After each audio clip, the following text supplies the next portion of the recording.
On November 26, 2025, the Supreme Court delivered a historic ruling that ends President Trump's sweeping tariffs. The court challenged the president's use of emergency powers to set trade policy, halting a strategy that reshaped global commerce and hit American households.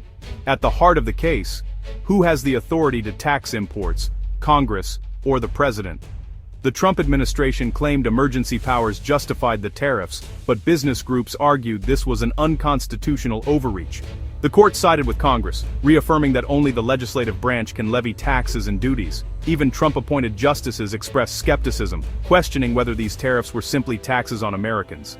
The immediate result, tariffs on goods from China, Europe, and beyond are now unlawful, forcing a rapid unwinding of duties that raised consumer prices. The administration's plans, including a proposed $2,000 payment to Americans funded by tariffs, are now in jeopardy. The nation enters a new phase as the economic aftershocks of the tariff era begin to unfold. A tariff is a tax on imported goods, making them more expensive and encouraging Americans to buy domestic products. Tariffs have long been part of U.S. policy, but Trump made them central to his America First agenda, targeting China, Europe, Canada, and Mexico. He argued that other countries' unfair trade practices, like subsidies and currency manipulation, hurt American jobs. Trump's administration used the International Emergency Economic Powers Act, IEPA, to justify bypassing Congress and imposing tariffs quickly. The administration claimed these tariffs would force better trade deals and bring manufacturing jobs back. They also argued tariffs would generate revenue to reduce the deficit and fund new programs, including a proposed $2,000 payment to millions of families. The Congressional Budget Office projected tariffs could lower deficits by $3 trillion over a decade.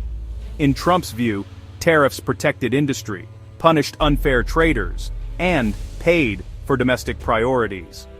But critics warned this aggressive approach risked trade wars and higher prices for Americans. The legal foundation for these sweeping tariffs was always controversial. Now, the Supreme Court has drawn a clear line. Tariffs hit Americans directly. Prices on electronics, furniture, clothing, and food soared.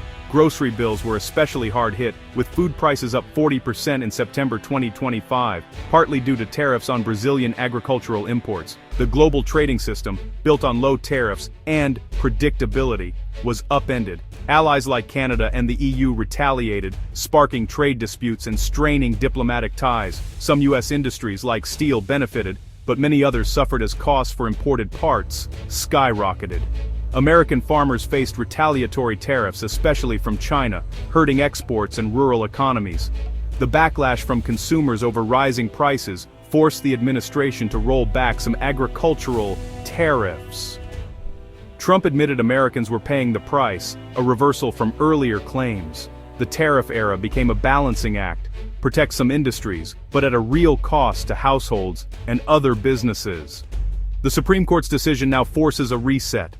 The challenge: how to protect American jobs without hurting consumers or global relationships. The debate over tariffs is far from over. The core conflict: presidential power versus congressional authority. The Constitution gives Congress, not the president, the power to tax and regulate trade. Over time, Congress delegated some authority to the executive branch for emergencies. Trump's team argued that unfair foreign trade practices were an economic emergency, justifying unilateral tariffs under IEPA. Opponents said this was a misuse of emergency powers, letting the president bypass Congress and tax Americans without consent. The legal showdown was high stakes. Could a president declare an emergency and impose taxes at will? The Supreme Court was asked to draw the line and restore the constitutional balance. Their answer would reshape the limits of executive power.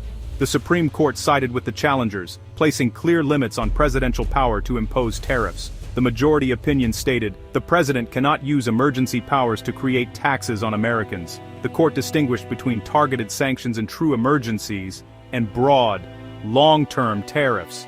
Trump's tariffs, they ruled, were sweeping taxes, something only Congress can authorize. Allowing a president to raise trillions without Congress would undermine the separation of powers. The decision invalidates the legal foundation for Trump's tariffs. They are no longer enforceable. Future large-scale tariffs must have clear congressional approval. The ruling restores Congress's primary role in trade and taxation. It's a major check on executive authority. For Americans, the most immediate impact will be at the cash register. With tariffs gone, prices on thousands of goods should fall, though not overnight, as companies adjust. The 40% surge in food prices is expected to ease as imports become cheaper. The proposed $2,000 payment to families, once tied to tariff revenue, is now unlikely. For businesses using imported materials, costs will drop, boosting competitiveness and possibly jobs. Industries once protected by tariffs, like steel, may face new challenges from foreign competition. The overall job impact will depend on how gains in some sectors balance losses in others. The ruling brings stability and predictability to trade policy, ending the era of sudden tariff changes. Businesses can plan ahead, knowing major trade shifts require congressional debate. The transition may be bumpy, but a return to traditional trade policy is expected to benefit the economy long-term. With the Supreme Court's ruling, the Trump administration faces a crossroads. Trump is unlikely to abandon tariffs, but now must use narrower trade laws or work with Congress for new authority. Commerce Secretary Lutnick points to other trade laws, like Sections 232 and 301, that allow targeted actions, but not sweeping tariffs. To reimpose broad tariffs, Trump would need Congress, a tough political battle requiring public debate and coalition building. Meanwhile, the administration must manage diplomatic fallout and renegotiate with allies and rivals. The EU and China trade disputes will need new strategies as the US loses a key bargaining chip. Watch for new executive actions, congressional bills, and changes in store prices. The Supreme Court's decision reaffirms the constitutional balance of power and reshapes America's global economic role. One chapter closes, but the story of US trade policy is far from over. The world is watching what America does next.